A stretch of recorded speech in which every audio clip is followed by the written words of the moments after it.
bienvenue dans cette nouvelle vidéo YouTube. Et comme vous avez pu le voir dans l'intitulé de la vidéo, on va parler du Met Gala. Le Met Gala, c'est le moment où la mode arrête d'être juste un vêtement pour devenir un manifeste. Cette année, le thème était Fashion is Heart, comme j'ai pu vous l'annoncer sur mes réseaux sociaux. Et je peux vous dire que le thème m'a pas mal plu sur le papier. Est-ce que ça en valait la peine sur le red carpet? Réponse dans cette vidéo. Le thème Fashion is Art a réveillé en moi vraiment pas mal de choses parce que je me suis dit: «Waouh, la mode, c'est vraiment pour moi, c'est un véritable art». Enfin voilà, ça rassemble tellement de choses, que ça soit l'artisanat, la création, enfin voilà, c'est beaucoup plus que juste des vêtements et de l'argent, quoi. On est au-delà de tout ça, même si ça prend quand même une grande partie, on va pas se le cacher, hein. Mais voilà, moi j'utilise la mode comme langage, c'est-à-dire que quand je porte quelque chose, je veux que ça envoie un message, comme là, vous avez vu là, j'ai une petite veste parce que je savais qu'on allait parler d'un sujet très sérieux. Moi, je vois la mode comme un langage, comme une performance, voire des fois comme une émotion. J'ai volontairement attendu quelques jours pour pouvoir digérer un petit peu ce Met Gala. Vous allez vite comprendre pourquoi je dis ce mot-là, pourquoi j'emploie ce mot-là. Je trouve que comme ça, on est un petit peu, enfin, vous êtes un petit peu moins noyé par tous les contenus qu'on a pu voir sur le Met Gala. C'est vrai que généralement, les créateurs de contenu qui postent autour du Met Gala postent vraiment beaucoup de vidéos. Moi, je sais que je vous ai spammé pendant un petit moment, enfin, le temps d'une soirée, quoi, clairement. Et après ça, j'avais vraiment envie de voilà, de pas vous servir un contenu pour vous servir un contenu. Je voulais vraiment prendre le temps d'analyser, de voir pourquoi j'ai pas aimé plus que ça ce Met Gala et réaliser quand même qu'il y avait quand même quelques pièces qui méritaient d'être analysées. Et pour rien vous cacher, en fait, autour de moi, à chaque fois que je voyais des gens, on me disait: «Alors, qu'est-ce que tu en as pensé du Met Gala?» et cetera. J'étais là: «Bah, un peu déçue». «Oh pourquoi?» «Ben moi j'ai bien aimé ça, j'ai bien aimé ci, j'ai bien aimé truc». Et donc du coup, je me suis dit: «Mais si les gens sont plus intéressés que moi-même, je me dois de faire une vidéo en fait». Enfin, je pensais que en fait, je partais d'un a priori, je m'étais dit: «Je n'ai pas aimé. Si j'ai pas aimé, je vois pas comment d'autres personnes, pourront l'apprécier». Alors je me mets pas au-dessus ou quoi que ce soit, hein. C'était juste par rapport au fait que, bah, je me suis dit: «Si moi j'ai pas apprécié, je vais pas pouvoir faire une vidéo hyper intéressante». Or, que ça soit qu'on aime ou qu'on n'aime pas, les avis sont tout aussi intéressants à écouter. Et c'est vrai qu'on a plus tendance à toujours vanter les mérites, toujours parler du positif et cetera, machin et tout. Mais en fait, quand quelque chose est moins bien, il faut aussi le dire et il faut surtout, donner des comment dire? Et surtout justifier le pourquoi du comment on n'aime pas quelque chose. Si c'est juste pour dire: «Ah j'aime pas, c'était nul, trop moche», bah, en fait, ça enfin, c'est pas constructif et ça fait pas avancer le débat.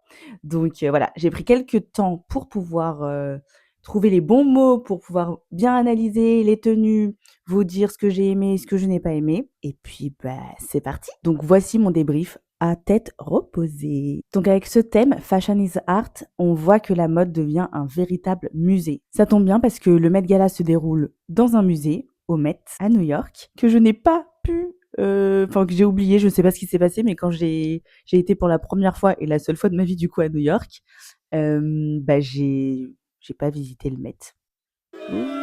C'est comme j'ai pas fait Broadway, enfin je voilà, je on a visité New York, mais il y a des endroits comme ça où c'est complètement passé à la trappe. C'est pas grave parce que, bah, ce sera l'occasion de découvrir pour la première fois ces lieux, si iconiques. Fashion is art, c'est pas un slogan, vous inquiétez pas. Je suis pas là en train de vous matrixer de trucs ou quoi, don't worry. C'est plutôt une question, faut le voir plus comme une question. C'est vrai que moi je l'ai dit plus en mode, fashion is art, comme une affirmation ou quoi que ce soit, mais il faut plus le voir comme une question et penser au fait que, voilà, qu'est-ce qui fait qu'un vêtement est une œuvre d'art et est une œuvre finalement? Pourquoi enfin voilà, tel vêtement, on va dire: «Ah ben ça, ah ça c'est de l'art. Ah ça c'est beau. Ah ça c'est incroyable». Et pourquoi un autre, je sais pas moi, un t-shirt où il y aura marqué, «We should all be feminist». Enfin voilà, le t-shirt Dior, voilà, ça on dit, hop, clairement que c'est une œuvre d'art. D'accord ou pas? Et bah, pourquoi on le dit? Enfin voilà, c'est toutes ces petites questions, comprendre le concept, comprendre le concept, comprendre la technique, comprendre l'histoire, comprendre l'émotion qu'il y a derrière ce vêtement. C'est tout ça, en fait. Le Met Gala 2026, je suis restée, c'est vrai, un petit peu sur ma faim, dans le sens où je pensais vraiment à en prendre plein la vue. Et j'en ai pas spécialement pris plein la vue. Je m'attendais à vraiment voir des trucs, enfin voilà, je voulais que les gens sortent, de leur zone de confort, que les stars, sortent, encore plus de leur zone de confort. J'avais en tête des petits looks, j'en ai mis dans une vidéo, j'ai mis quelques looks qui restaient assez simples, mais je voulais vraiment aussi que les créateurs sortent eux aussi de leur zone de confort en nous montrant des choses, spectaculaires. Voilà.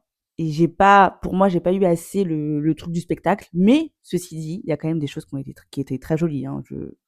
Ah oui, j'en ai pas pris plein la vue, mais voilà, il y a eu des belles petites choses, on va dire. De là à dire si on était en plein spectacle vivant, non. Voilà, on était sur un tapis rouge, où il y avait des personnes qui proposaient des choses, d'autres qui étaient un peu plus timides et d'autres qui osaient vraiment, quitte à ce que ça passe pas du tout ou à ce que ça soit raté malheureusement. Mais ça, je vous en parle, un peu plus tard dans la vidéo. Alors pour ne rien vous cacher, des fois je ne comprenais pas du tout les looks. C'est-à-dire que je les regardais, je me disais: «Waouh, j'ai pas la référence, je vois pas à quel tableau ça renvoie, je vois pas à quelle œuvre ça peut renvoyer». Parce que ça se voyait quand même dans la matière, dans la coupe, et cetera. Des fois, il y avait des vêtements, on savait que ça renvoyait à quelque chose, mais alors, sur le moment, j'ai envie de vous dire, à 3 heures du matin, heure française, j'ai envie de dire, enfin, moi, voilà, je vois telle personne habillée avec une robe drapée, j'ai pas tout de suite la référence.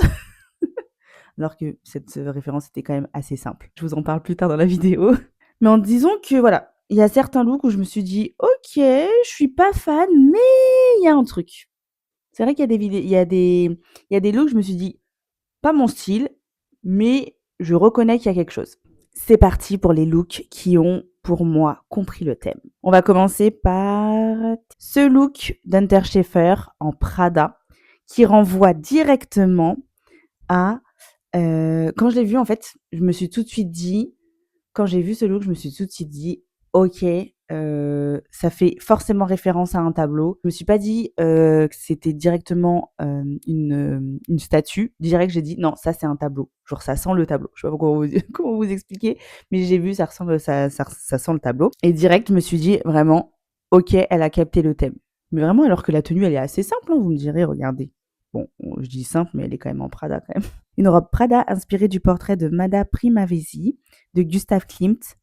Donc franchement, chapeau à sa styliste. Elles ont hyper bien bossé, que ça soit la mise en beauté, tout.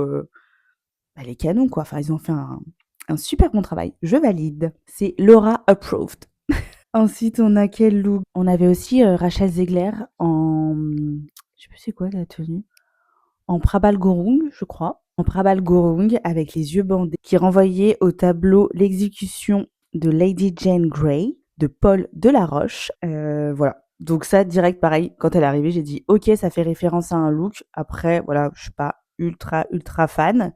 Mais quand je le revois là, comme ça, je me dis que, en vrai, si. Ça, enfin, direct, on la voit arriver, on se dit, ok, il y a une référence, c'est parlant, c'est clair. Quand on a une très, très, très, très bonne culture, artistique, en peinture et cetera, je pense on reconnaît tout de suite, en fait. Et on a aussi Emma Chamberlain qui était en Mugler et franchement, je savais pas du tout que c'était une rêve à Van Gogh, mais maintenant que je le sais, je trouve ça juste hallucinant. Il faut savoir que du coup, Emma Chamberlain était la journaliste du Red Carpet, donc celle qui interviewait, toutes les stars, à leur arrivée et tout. Et franchement, quand je revois sa robe, je me dis: mais oui, c'est beau, c'est canon». Et sa référence, bah, c'était le jardin à Arles de Vincent van Gogh. Voilà. Maintenant que je le sais, je trouve que le l'outfit, il est canon, quoi. Voilà. Voilà.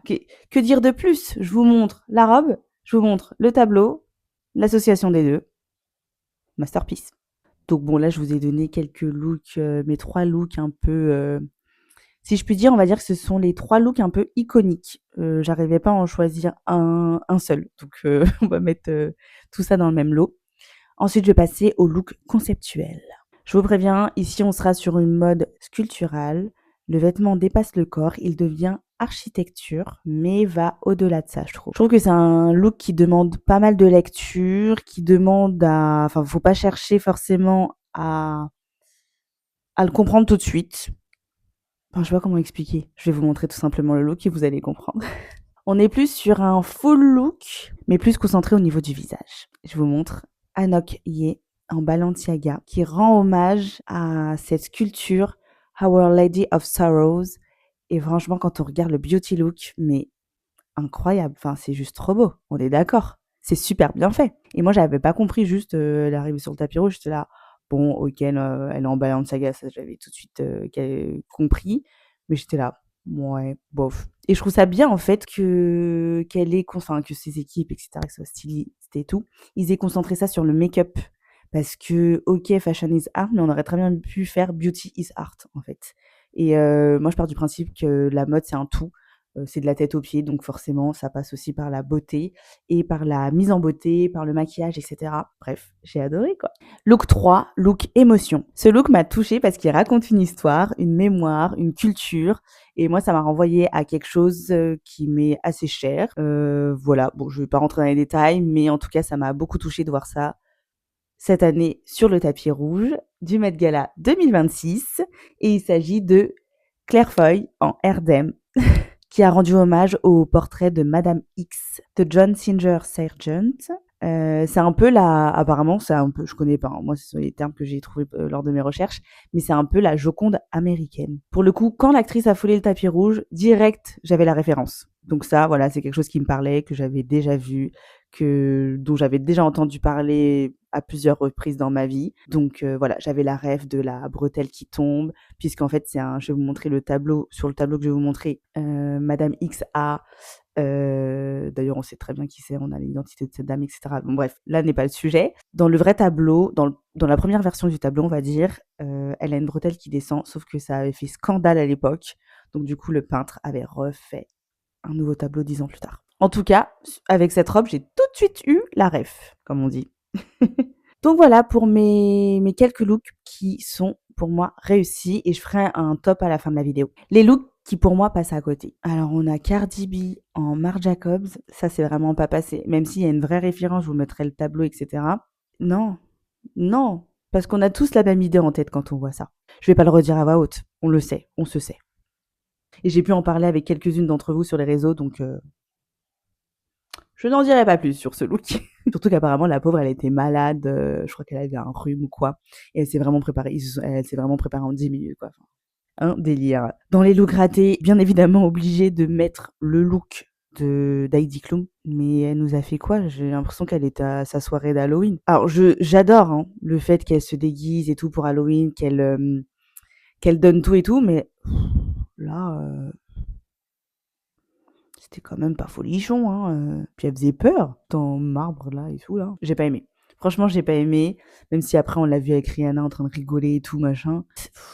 En fait, fashion is art, mais il faut quand même que ça soit beau. Là, pour moi, c'était pas assez beau. Je suis désolée. Un autre look raté. Qu'est-ce que je pourrais mettre en look raté? Ah oui, Kris Jenner. J'ai pas compris. On dirait qu'elle a débarqué en kimono. J'avais pas la ref. Peut-être qu'il y a une ref. Pour l'instant, je la connais pas. Alors là, je vais lire parce qu'il faut vraiment que la vidéo avance. Ça fait déjà 20 minutes qu'on parle. Ou moins 15, je sais pas. Les tendances artistiques révélées par le Met Gala. Là, je vais être très rapide parce que il y a 3 tendances. Voilà. On va commencer par la tendance 1, mode sculpture. Les volumes extrêmes, les structures, les silhouettes qui défient la gravité, on est dans une mode qui est empreinte au design et à l'architecture. Si je vous dis ça, ça vous fait penser à quel look? Je vous laisse 3 secondes. Si tu as pensé à Lena Situation, bravo, car c'est exactement le look dont je vais vous parler. Ce look de Lena Situation en burk Akiol, j'ai adoré. Enfin, j'ai adoré. Alors, j'ai pas adoré tout de suite. J'ai appris à l'adorer quand j'ai su l'histoire qu'il y avait derrière la robe. Il faut sachez que, en gros, il faut savoir que ce sont les mains du créateur qui ont été moulées sur la poitrine de Lena. Et franchement, c'est vrai que quand je regarde maintenant la tenue, oui, je me rends compte que c'était quand même assez fou. En fait, j'étais plus choquée par la beauté de Lena, la sensualité qu'elle avait sur le red carpet et sur le fait que, bah, mine de rien, enfin, elle était quand même, elle est pas, je vais pas dire à moitié à poil, hein, mais enfin voilà, on était sur de la nudité quand même, mais de la nudité très bien jouée. Et il y avait ce côté-là où, bah, du coup, elle incarne quand même le charme à la française déjà de 1 et la beauté du corps de la femme tout simplement, puisqu'on sait que le nu c'est beaucoup représenté dans les peintures et cetera, et donc c'était une manière aussi de faire un clin d'œil à ça, j'imagine, je pense. Je l'ai pas vu passer exactement, enfin dit exactement de cette manière-là, dans ce que j'ai pu lire, voir et tout, mais finalement c'est un peu ça, non? Vous pensez pas? Tendance 2, textile narratif. Mais qu'est-ce que c'est que ça? Les broderies, les motifs, les matières qui racontent une histoire, le vêtement devient un texte. Ça pourrait vous faire penser à quelle star? 3 secondes. 3, 2, 1. Kendall Jenner. Kendall Jenner était habillée en Gap Studio et c'est une robe inspirée de Victoire Samothrace. Voilà. Bah, jusqu'à non, enfin, magnifique. Sur le moment, j'étais là, boring, mais après, j'ai envie de vous dire, voilà, elle a juste incarné une statue. Alors que Lena, elle incarne beaucoup plus que ça. Bref, je reste là-dessus, mais je pense que mon meilleur look de ce top, c'est Lena. Mais chut, je vous ai rien dit. Ensuite, tendance numéro 3, technologie artistique. Et là, si vous me suivez bien sur les réseaux et si vous commencez à me connaître ou si vous me connaissez, vous savez certainement de quelle robe je vais vous parler. Moi, j'adore quand la mode explore le numérique. Alors, c'est déjà arrivé avec Copernic, avec Alexander McQueen. Je dis Copernic en premier parce que c'est un moment de mode que j'ai connu, moi. Alexander McQueen, j'étais trop petite, voire peut-être pas née, je me rappelle plus en quelle année. Je crois que j'étais pas encore née. Mais voilà, donc là, pour moi, la robe qui remporte un petit peu la palme, puisqu'on est en plein festival de Cannes en ce moment, pour moi, celle qui remporte la palme de la technologie artistique, c'est la robe Bulle d'Iris Van Herpen, portée par cette star. Et je finis rapidement avec je vous donne mon petit avis en général, même si clairement, je vous ai donné un petit peu mon avis tout au long de cette vidéo. Ce que je retiens de cette édition, c'est que la mode peine quand même à retrouver son ambition, dans le sens où je trouve qu'il manque... c'est pas la même créativité qu'à l'époque où il y avait que ce soit Mugler, qu'il y avait les Hubert de Givenchy, les Saint-Laurent, Karl Lagerfeld, et même ceux d'avant en fait. Je trouve que c'est vraiment pas la même manière de voir la mode. Et du coup, on est dans cette transition-là en ce moment qui fait que moi, je trouve que là, cette transition qui est en train de se faire, on la sent passer. Je sais pas comment expliquer plus clairement, mais je trouve qu'on la sent passer puisque moi, je suis dans un entre-deux où je compare beaucoup avec les créateurs d'avant et les nouveaux designers. Puisque maintenant, avant, on avait quand même des couturiers, Jean-Paul Gaultier, enfin voilà, je ne vais pas en citer 100, mais avant on avait vraiment des couturiers et maintenant on a des designers. Donc c'est-à-dire que ce sont des personnes qui touchent plus vraiment enfin ils touchent aux vêtements, mais ce sera pas la même approche. Donc on est sur une approche différente et moi c'est tout ce mindset où j'ai été biberonnée aux anciens couturiers, etc. C'est tout ce mindset-là que je veux retrouver dans les défilés, dans les pièces, etc. Que pour moi j'ai pas retrouvé assez là dans ce Met Gala. Ceci dit, mon look préféré, car à défaut d'avoir fait un top cette année, parce que normalement je fais toujours top 5 de mes looks préférés, là cette année il n'y en a pas eu sur mes réseaux sociaux parce que c'était très compliqué de vous en faire un à chaud. Mais étant donné que cette vidéo sort et que j'ai enfin posé mon cerveau pour pouvoir vous préparer cette vidéo, je vous ferai peut-être un top. Il marchera peut-être moins bien que si je l'avais posté il y a 2 semaines, mais c'est pas grave. Ceci dit, mon look préféré, c'est vraiment, roulement de tambour, c'est vraiment celui qui m'a fait réfléchir, celui qui m'a fait ressentir quelque chose. Je sais pas comment vous expliquer. C'est Lisa en création Robert Wone. Cette tenue fait référence à la danse thaïlandaise, ce sont ses origines, car oui, la danse est un art, et je suis plutôt fière de dire cette phrase. Et vu sous cet angle, elle a clairement plié le game. Non, vous trouvez pas? Mais canon. Moi j'adore.